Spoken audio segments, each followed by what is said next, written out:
would start with just, that's why Greg's staying up here for a minute, but that music was totally centering. I thought we'd just do a little centering just before the talk, and that definitely centered me anyway. But let's just close our eyes. Take a few breaths. In through your nose and out through your mouth. Helps settle your nervous system. Bring your awareness to this moment and leave behind the drive here. All the things getting ready in the morning. Let's just let that go and be in this present moment. We know that there is one presence, one power, and one life in this universe. And that we as human beings are embraced in that light. That life force moves through us, through every cell, through every breath, at every moment. And as we open our hearts and our minds, leaving space in our lives for that still small voice to speak to us, we will be guided to next steps, to healing paths, to answers to questions we have. And in this space, we can feel a sense of gratitude that we get to experience this playground of life. That we wake up in the morning with a new day. And in knowing this presence is with us at every step, can bring us a sense of peace. That even in the turmoil, if you go under the waves in the ocean, it is still. And that stillness is available at every moment. So as we take another deep breath and release it, let's say, thank you, God. Thank you, God. And so it is.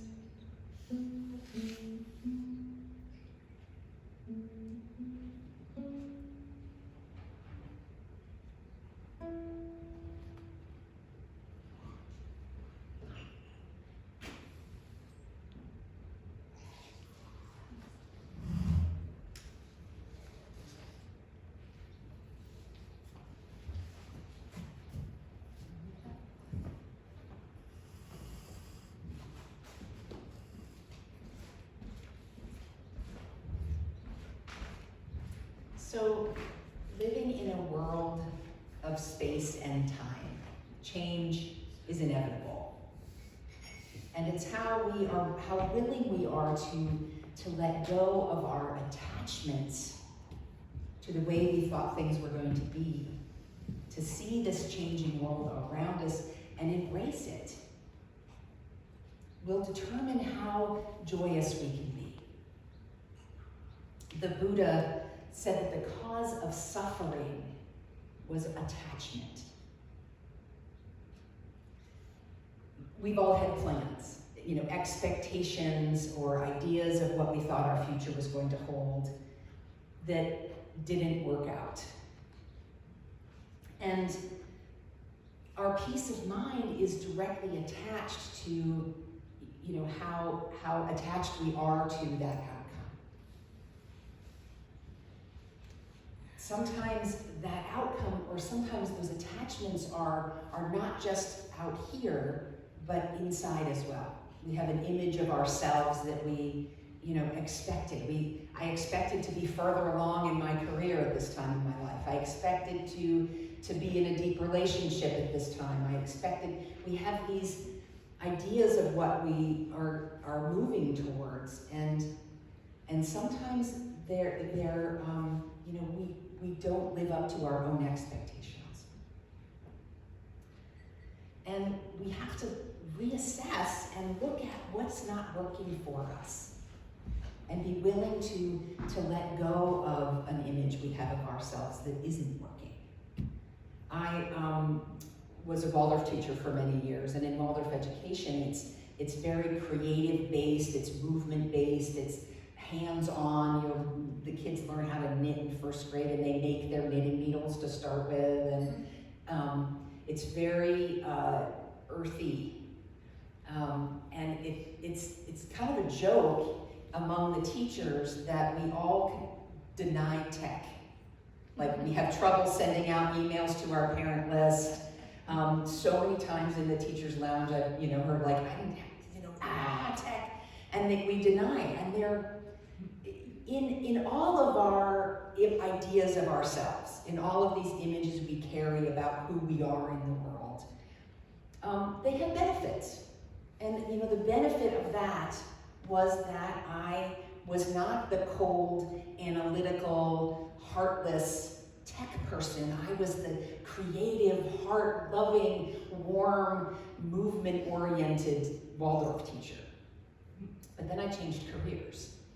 And I had to embrace tech. I had to learn how to make a website and have workshops online and do that Zoom window thing. That was a big one for me. And in that shift, I had to be willing to let go of that image of I'm not a techie person.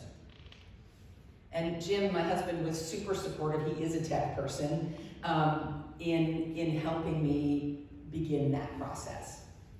But there came a point where he was like, you know what? You are a smart person. You can figure this out. And I was like, okay. I kind of realized that yes, I was capable. I just was choosing not to be. I luckily have a dear friend a female friend who, when we met, was not a techie person, and she learned it. She sat down and she studied the different apps and how to do things, and she and Jim had so many conversations about, tech things and aspects of different applications, and I was like, okay. But I could look to her as an example. I could say, okay, well, she could do it. She was not a techie person. I can do it too. So we have these images of ourselves that are not serving us, that are not, yes, they had benefits, but are those the benefits we want to keep? Like, I am so much happier now that I feel confident in my tech, as opposed to having that image of, the earthy, stupid Waldorf teacher. Like, I was ignorant of this whole aspect of very common in the world right now. I don't know that you can really be in the 21st century and not have some understanding of tech. I luckily left it before COVID and all the Zoom stuff, because these Waldorf teachers that, didn't do tech, and then they had to have their classes online. It was a crazy world.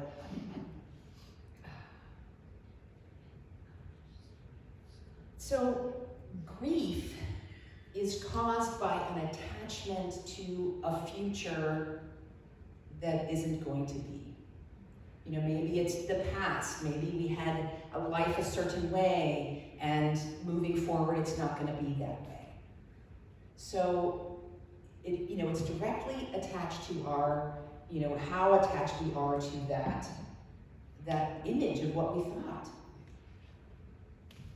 And we all have had plans that didn't go the way we wanted them to go, the way we expected them to go. When you get married, I don't think there's a person who goes through a wedding that doesn't expect it to last. But obviously there are many relationships that evolve in different ways, and they drift apart, and that's not serving them. Or maybe we start a new job and we expect to be, we expect it to be a certain way, or we expect to advance in a certain way. One of the things that I'm struggling with right now, one of my expectations that is, bringing grief to my life, is I assumed that my youngest son was going to settle in the Northwest. He loves the Northwest. He was an environmental science major in college, and I just thought he would come and settle here. It was sort of a total expectation. Well, he has fallen in love with a woman who is from the other Portland, and so now he is living in Maine, and it really is changing. And I had no no idea if that's a permanent thing, but it's made me have to reevaluate how we move forward in the world, how we make this path of our relationship. So it's really important to have dreams, to have desires and images of what we want in the future. It's essential for really that co-creating. We are co-creating with the divine at every moment with what we think and what we feel and our actions that we take. And so in order to co-create, we have to actually be part of that. And so it's super important to have these dreams, but it's also really important to reassess as things progress. Like, maybe this isn't what I'm wanting to be doing. Maybe this is guiding me in a different direction. So Ernest Holmes, who is the founder of the Science of Mind, or the writer of the book Science of Mind, but the Religious Science Church, which is now the Centers for Spiritual Living, he says that he's my fave. I read him every morning, and he says this idea of that you do the choosing and the law does the outlining. So you choose a tomato seed, to plant a tomato seed, you've chosen a tomato plant. But you don't choose how many leaves it's going to have, how many stalks it will have. That belongs to the law of cause and effect. So we do this choosing. We decide, this is the direction that I want to take. But the universe has a much bigger picture than we do. And so it takes our little dream and our skills and our experiences, and it weaves this web with all these other people, with their experiences and their desires and their dreams and their abilities. And it blends them into this beautiful tapestry that we call life. So we choose, and the divine does the outlining. And so sometimes things don't turn out exactly the way that we expected them to turn out, because we are not doing the outlining. We can still be moving toward that dream, but we're not in control of the whole universe.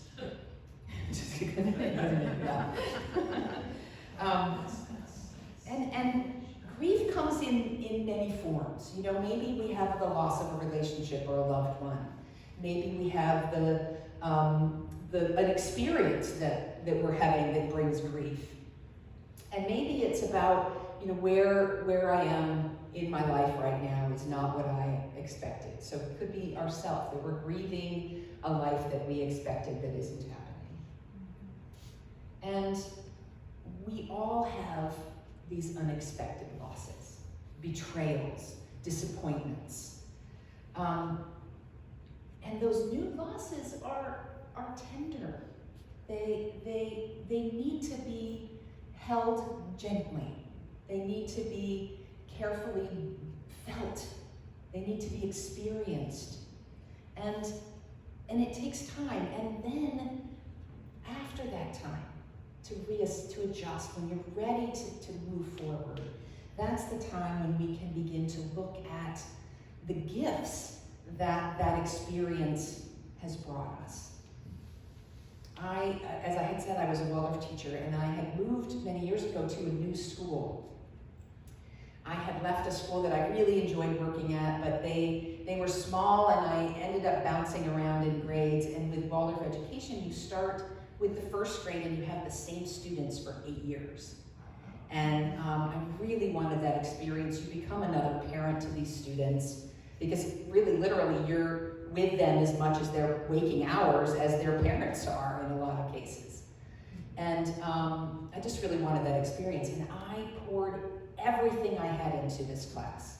Every moment I had, I was creating new lesson plans, I was learning new verses and movement clapping game things, and just really bringing them this creative, inspiring lesson. And in February, I was called to a meeting, and in February we do our contract renewals. So I was assuming it was a contract renewal for next year. And in that meeting, I was fired on the spot. Oh. I had been teaching, for years, and I was devastated. I was shocked. I was so hurt. It was the day before Valentine's Day, and it was after school, and they told me to clear out my classroom, and so I had no closure with my children. We both had gifts to give each other the next day for Valentine's Day. It was heartbreaking. I felt like what a loser I was, to be what school would ever hire a teacher who was fired middle of the year. I mean, I must have done something horrible. And, it took a while to step back from that and to recover from that. And I met with a spiritual life coach, which was super helpful to kind of reassess what I was doing. And I realized that I had started in Waldorf education with my own children. I found it with them when we were looking for schools for our oldest, and I was like, this is amazing. And I wanted to go through it, and I went through Waldorf education as an adult, learning how to teach it. And so it changed me in a way that was really profound. It really helped me develop as an artist, as a teacher, but it wasn't my path. It wasn't what I was here to do. In my 20s, I knew that my life purpose was to inspire the love of God in people, and I had kind of put that aside to raise my children. And in that, process, letting go of that, I was really able to look back and see from that,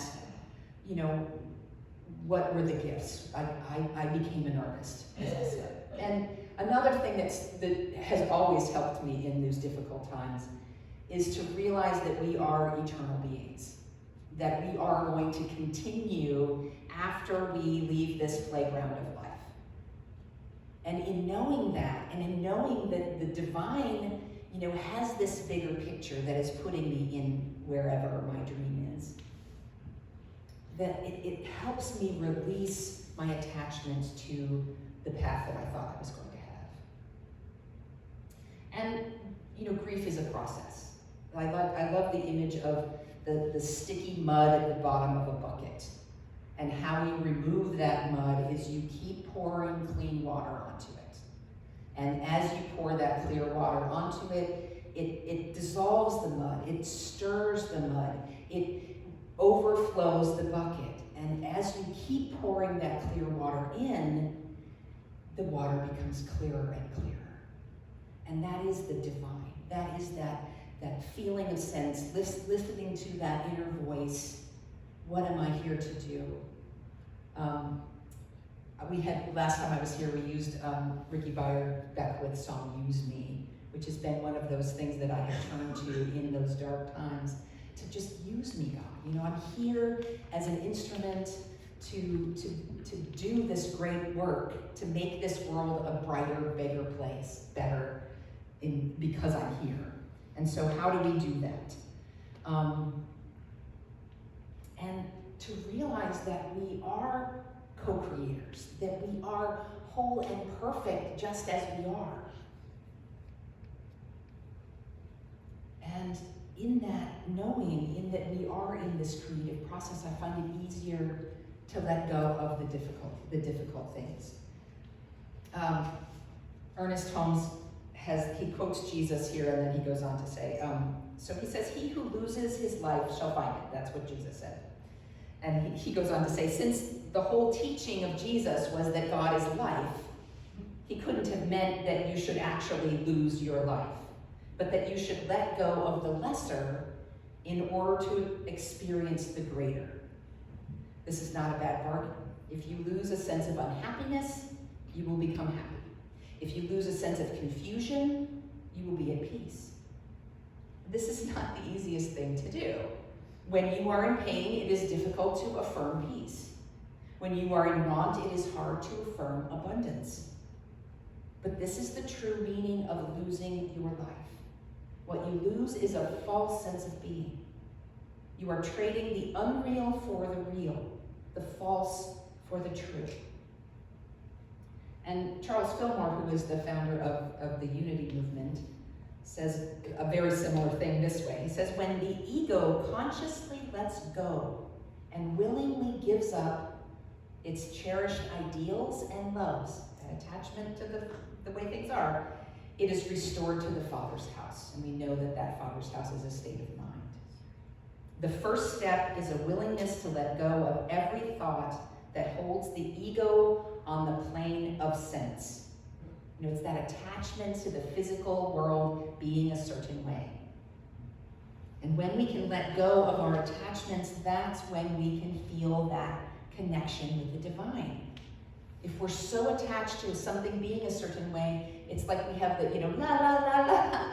We can't hear that voice of what direction to go.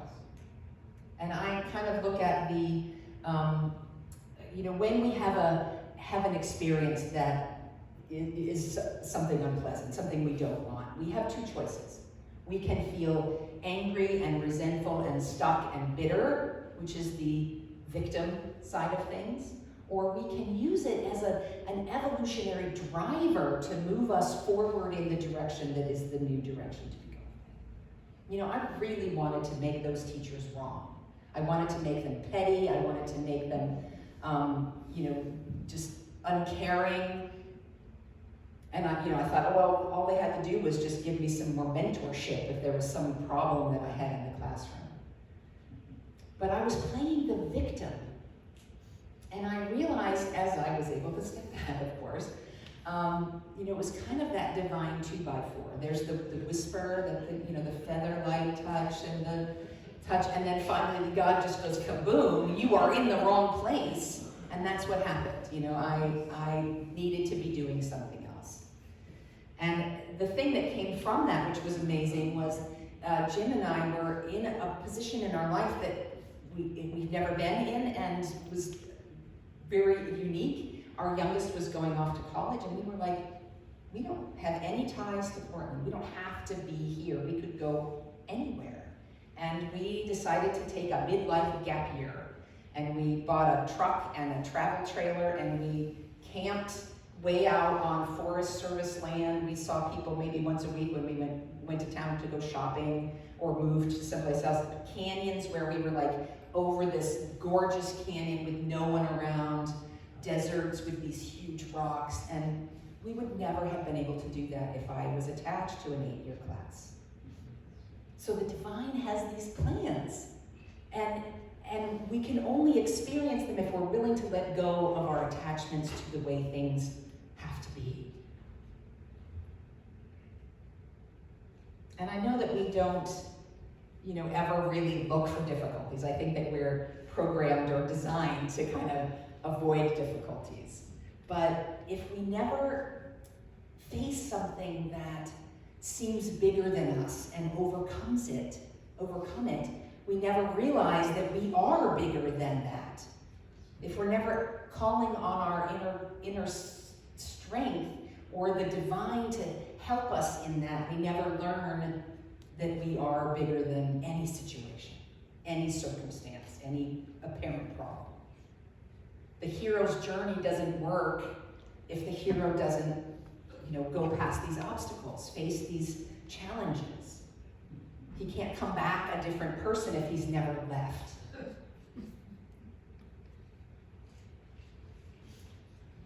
So letting go and moving forward is a decision that we have to make. And, you know, we have this potential. Like, I love potential. I'm a fiber artist, and going into a yarn store, it's like, oh my gosh, you can think of all these things you could do with this. And going to a hardware store is the same thing. Like, wow, you can build this and you can make that.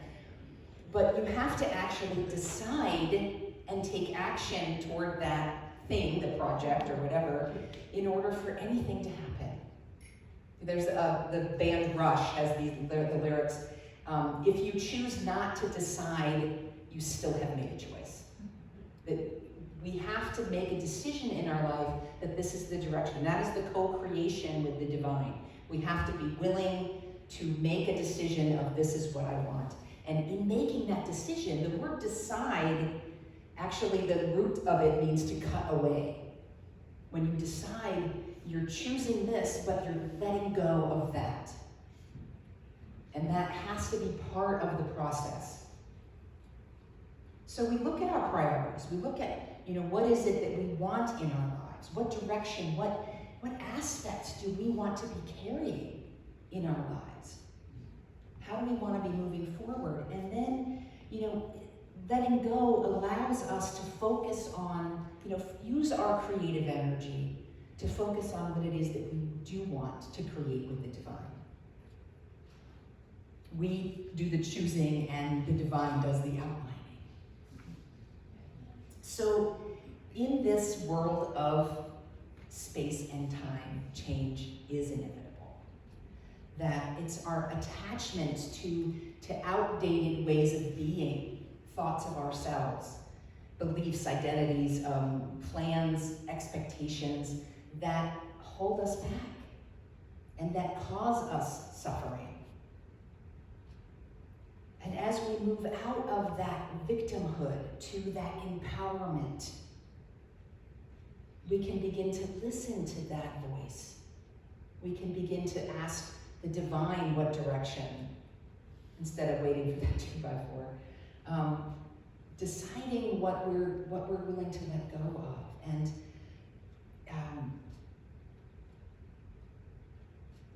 knowing that we are co-creating with the divine. So I invite you this week to muster the strength, the courage to face the grief in your life, to listen to that inner voice, to be willing to release your attachments to those past dreams of the future. And in doing that, we allow ourselves to use the guidance and the support of the divine to move us into the dreams that we are creating today. Blessings.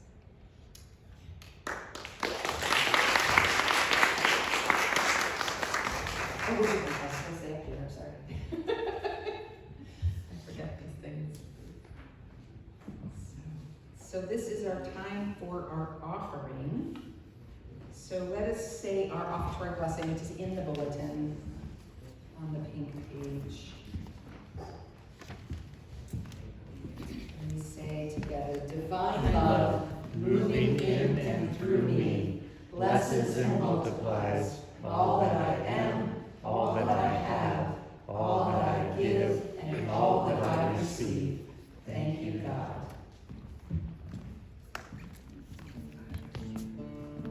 Put your hand over and say, there you go.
So we bless these offerings.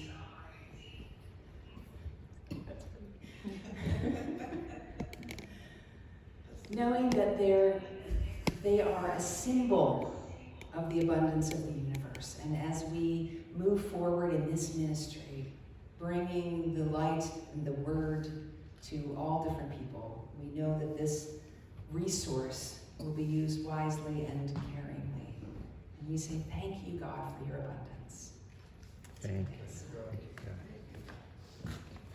And now we'll see our closing psalm. We'll stand up in the circle.